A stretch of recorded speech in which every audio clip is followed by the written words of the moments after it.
आगे बढ़ते हैं। श्रीकांत त्यागी को लेकर चर्चा में आई नोएडा की ग्रैंड ओमेक्स सोसाइटी में अवैध निर्माण पर कार्रवाई के लिए सोसाइटी में बुलडोजर पहुंच गया है। सोसाइटी में लोगों का अतिक्रमण हटाया जाएगा। सोसाइटी के लोग इसका विरोध कर रहे हैं। सोसाइटी में अतिक्रमण पर बड़ा एक्शन। अब प्रशासन का बुलडोजर यहां पर पहुंचा है और कहा जा रहा है कि यहां का जो अवैध निर्माण है वो हटाया जाएगा और लोग इसके विरोध में धरने पर बैठ गए हैं। हाथ में पोस्टर लिए हुए कार्रवाई के विरोध में रेजिडेंट्स उतर गए हैं। ग्रैंड ओमेक्स सोसाइटी में कार्रवाई हो रही है। प्रशासन का बुलडोजर आप तस्वीरों में देख सकते हैं कि यहां पर पहुंचा है कि किसने यहां पर अवैध अतिक्रमण किया है उस पर कार्रवाई की जाएगी और उसके विरोध में वहां के रेजिडेंट्स उतर आए हैं और वो वहीं धरने पर बैठ गए हैं। हाथ में पोस्टर लिए और इस कार्रवाई का विरोध कर रहे हैं। आज अतिक्रमण पर बड़ा एक्शन प्रशासन लेने के लिए पहुंचा। सोसाइटी में बुलडोजर पहुंचे हैं लेकिन उससे पहले रेजिडेंट्स धरने पर बैठ गए। हम लोगों को टाइम दिया जाए, हम लोगों को पता लगना चाहिए कि भी इलीगल हमारा है क्या, बिकॉज जो भी हमने शेड किए हैं that is all for the security purposes और हम लोगों को ऑलरेडी इसकी परमिशन मिल चुकी है। परमिशन पेपर्स आपके सामने हैं। अथॉरिटी का कहना 48 घंटे का अल्टीमेटम दिया गया था। हम लोगों को सर्वे में हमारे पास कोई नहीं आया है, हम लोगों को कुछ नहीं पता, ना रिटर्न में नोटिस है, हम लोगों को कुछ इन्फॉर्मेशन नहीं मिली है, कोई ऑर्डर नहीं मिले हैं। मैडम आप अपने आप से वीडियो बना के बाहर से गए हैं। पूरा स्ट्रक्चर ये बिल्डर का बनाया हुआ है जिसको बाउंड्री वॉल्स को भी टारगेट कर रहे हैं, शेड्स को कर रहे हैं, वो सब सिक्योरिटी पर्पस के लिए बने हुए हैं। पूरा स्ट्रक्चर ये बिल्डर का बनाया, हमें कुछ भी इन्फॉर्म नहीं किया गया क्या इलीगल है, किसी को उन्होंने कांटेक्ट नहीं किया। 2 दिन पहले आके 28 को सेंट्रल पार्क में अनाउंसमेंट करके चले गए। वो अनाउंसमेंट भी हर रेजिडेंट तो सुन नहीं सकता, किसी को ना रिटर्न में कुछ भी बताया गया है, सीधे डिमोलिशन के लिए आ रहे हैं। पूरी सोसाइटी को क्यों टारगेट कर रहे हैं वी डोंट नो। और हमारी सोसाइटी आज अतिक्रमण ढहाने के लिए आ रहे हैं, इसके लिए आपको कोई सूचना दी गई? हमें न्यूज़पेपर वगैरह से ही पता चल रहा है, जो कुछ पता चल रहा है, तो अथॉरिटी की तरफ से हमें कोई सूचना नहीं है। कितने करीब ऐसे फ्लैट चिन्हित किए गए हैं जो आप लोगों को जानकारी जिसमें अवैध अतिक्रमण किया गया? हमें कोई आइडिया नहीं है, हमें कोई डिटेल नहीं है, कोई वैकेंसी ऑर्डर नहीं है और ये सारा हमारा अप्रूव्ड है शेड्स। ये देखिए अब, और इफ यू काइंडली फोकस, ये सारे अप्रूव्ड हैं और ये अप्रूव्ड शेड्स को तोड़ने के लिए आ रहे हैं और ये पूरी नोएडा भरी हुई है शेड से। हर सोसाइटी हमारी ग्रैंड ओमेक्स को क्यों टारगेट कर रहे हो आप? इसमें कोई पॉलिटिकल है वेंडेटा क्या है ये हमें बताइए आप। लगी हुई है, सब कुछ है, कितना ज्यादा परेशानी हो जाएगी सब लोगों को। और सीधे अब आपको लिए चलते हैं ओमेक्स सोसाइटी, वहां से लाइव जुड़ रहे हैं हमारे सहयोगी संदीप पांडे। उन्हीं से अपडेट जानते हैं। संदीप, इस वक्त क्या स्थिति है? प्रशासन के बुलडोजर तो पहुंच गए हैं, लोग धरने पर बैठे हैं, किसी तरह की बातचीत या समझाइश की कोशिश की जा रही है लोगों से?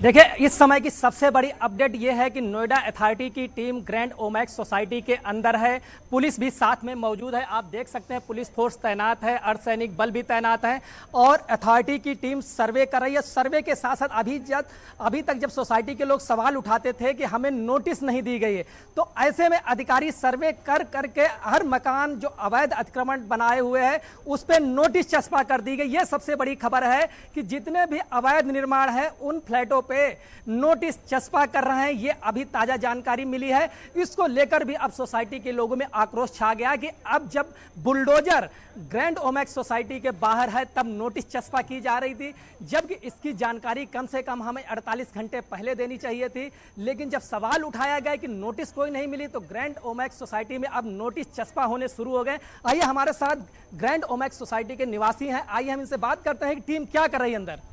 ये सर, ये है नोटिस, ये 5 मिनट पहले हमारे दरवाजे पे लगाया गया है। हमें 5 मिनट मिले हैं अपना घर खाली करने के लिए, और वो भी लीगल घर जो हमारा है, एंक्रोचमेंट नहीं है। सुबह से बोल रहा हूँ, हमारी बैल्कनी के ऊपर है। क्या लिखा है नोटिस में? इसमें यही लिखा है 48 घंटे का आपको टाइम दिया जाता है, जो परसों मिलना चाहिए था। 48 घंटे का टाइम दिया जाता है, आज टूट जाए। आप लोग कोर्ट भी गए हैं, आपकी टीम कोर्ट भी गई है, उधर से क्या इनपुट मिला है? That is speculation, I can't say that, but वहां से वी आर होपफुल। जुडिशरी हमारा साथ देगी। प्लीज प्लीज हमारे साथ आइए, बहुत बड़ा न्याय हो रहा है यहाँ पे। और ये क्या पॉलिटिकल गेम चल रही है, मेरे को तो अभी तक ये समझ नहीं आ रहा है हो क्या रहा है। हम डॉक्यूमेंट्स दिखा रहे हैं, वो कह रहे हैं हम तोड़ेंगे। मेरी कार है, मेरी आरसी है, मैं लेके जाऊंगा। ये क्या हो क्या रहा है यहाँ पे? हम महिलाओं से भी बात करते हैं, महिलाएं भी आक्रोशित हैं, सुबह से धरने पे बैठी। क्या कहना madam? Not even a single house where you'll find encroachment. Not even a single house, except for one where there is a problem, there's a problem, that's a different thing. Otherwise, not live in a single house. Authority ने सर्वे किया, उसमें 100 flats ऐसे बताए जिनमें अवैध अतिक्रमण बताया है। वो अथॉरिटी की एनओसी से हम लोगों ने बिल्डर से खरीदा है। वो आज नोएडा अथॉरिटी कैसे कह सकती है वो इलीगल है?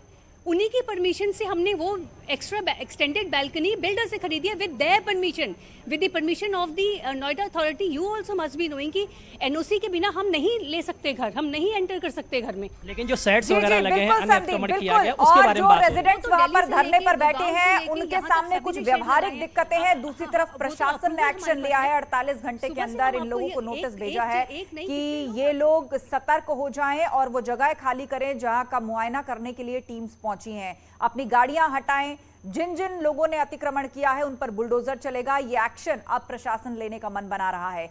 बहुत शुक्रिया, आप नजर बनाए रखिए।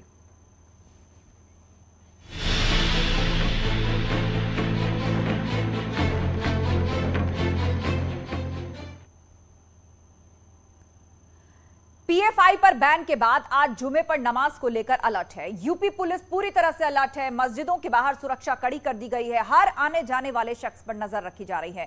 कानपुर से लेकर प्रयागराज और लखनऊ में हमारे संवाददाताओं ने इसका जायजा लिया है। तो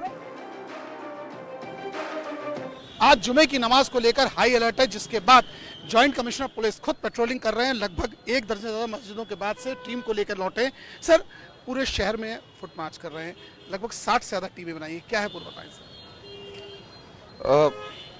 3 जून की घटना के बाद से हमने हमेशा छोटी बड़ी सभी गतिविधियों पे पैनी नज़र रखी है, और वो चाहे ओकेजन हो, कोई फेस्टिवल हो, किसी प्रकार की गैदरिंग हो, या शुक्रवार को होने वाली जुम्मे की नमाज हो, अलग अलग समय पर निकलने वाले जो है शोभा यात्राएं, जुलूस हों, तो हमने इस बात का ध्यान रखा है कि सोसाइटी में कहीं भी कोई ऐसी चीज़ रह न जाए जिससे कोई बड़ा मेजर इशू हमारे लिए डेवलप हो, सबके लिए डेवलप हो। तो ये हमारा होमवर्क है, ये हमारा प्रिपरेशन है। और to give sense of security to all the people, लोगों में सुरक्षा का भाव अस्थायी रूप से देने के लिए हम सभी लोग सड़कों पे उतर कर मेहनत और प्रयास करते हैं, जिससे सामान्य स्थितियां बनी रहे। पुलिस सहायता केंद्र या कंट्रोल रूम बनाया गया है, जहां 60 सेक्टर्स जो है उनकी पूरी रिपोर्टिंग इस जगह होगी। और आज पुलिस की चप्पे चप्पे पर पैनी नजर भी है। आशीष पांडे के साथ Amit Ganju, news 18 Kanpur. Popular front of India यानी पीएफआई के खिलाफ पूरे देश में छापेमारी की कार्रवाई की गई और जांच एजेंसियों को कई अहम सबूत मिले टेरर फंडिंग के। इसके साथ साथ कई ऐसे दस्तावेज मिले जो विस्फोटक बनाए जाने को लेकर थे। उसके बाद पीएफआई के खिलाफ कार्रवाई की गई और सैकड़ों लोगों को पूरे देश में की गई छापेमारी कार्रवाई के बाद गिरफ्तार किया है। और केंद्रीय गृह मंत्रालय ने इसके बाद पीएफआई के तमाम जो जुड़े लोग हैं उनको जो गिरफ्तार किया है और उस पर 5 साल का बैन भी लगाया है। पीएफआई के खिलाफ हुई बड़ी कार्रवाई के बाद ये पहला मौका है जबकि शुक्रवार यानी जुमे के दिन नमाज अदा हो रही है और इसको लेकर तमाम तरह से सिक्योरिटी अलर्ट किया गया है और सुरक्षा व्यवस्था तैनात की गई है। प्रयागराज के इस समय सिविल लाइन इलाके के हरी मस्जिद पर हम मौजूद हैं। यहाँ पर भी जुमे की नमाज होने जा रही है और सब कुछ यहाँ पर शांतिपूर्वक ही चल रहा है। सब लोग यहाँ पर आ रहे हैं और नमाज करने के लिए मस्जिद के अंदर जा रहे हैं। सुरक्षा व्यवस्था तैनात की गई है और इसके साथ ही साथ पूरे शहर में अलर्ट रखा गया है। खासतौर पर जो शहर का पुराना इलाका है, चौक है, और इसके साथ साथ अटाला का इलाका है जहां पर 10 जुमे को नमाज के बाद हिंसा हुई थी, उन तमाम इलाकों में भी सिक्योरिटी अलर्ट किया गया है और सुरक्षा बढ़ा दी गई है। कैमरा पर्सन संजीव मिश्रा के साथ Sarvesh Dubey, news 18 Prayagraj. PFI ban होने के बाद आज जुमे की पहली नमाज है। यूपी पुलिस पूरी तरह से अलर्ट पर है, पैरामिलिट्री फोर्स को भी लगाया गया है। मस्जिदों के बाहर चूंकि आज नमाज होनी है, तमाम लोग यहां पर इकट्ठा होंगे। उन नमाजियों के बीच में कोई असामाजिक तत्व शामिल ना हो पाए, पीएफआई से जुड़े हुए तमाम लोग अपने किसी नापाक एजेंडे को आगे ना बढ़ा सकें, लिहाजा सख्ती सतर्कता बरती जा रही है। पुलिस के जितने भी अधिकारी हैं उनसे फुट पेट्रोलिंग के लिए कहा गया है कि वो गश्त पे लगातार रहेंगे, सोशल मीडिया पर लगातार निगरानी रखेंगे। अगर कोई अफवाह या भड़काऊ पोस्ट डालता है तो उसके खिलाफ सख्त कार्रवाई करने के निर्देश दिए गए हैं। जगह जगह ड्रोन कैमरों, सीसीटीवी कैमरों से निगरानी की जा रही है और ये ताकीद दी जा रही है सबको कि कोई भी असामाजिक तत्वों के बहकावे में नहीं आएगा, किसी भी भड़काऊ या आपत्तिजनक पोस्ट के ऊपर कोई जवाब नहीं देगा। पुलिस प्रशासन की ये सख्ती सतर्कता आम लोगों में विश्वास को और बढ़ाने के लिए की जा रही है। कैमरामैन रवि गुप्ता के साथ ऋषभ मणि त्रिपाठी, न्यूज़ 18 लखनऊ।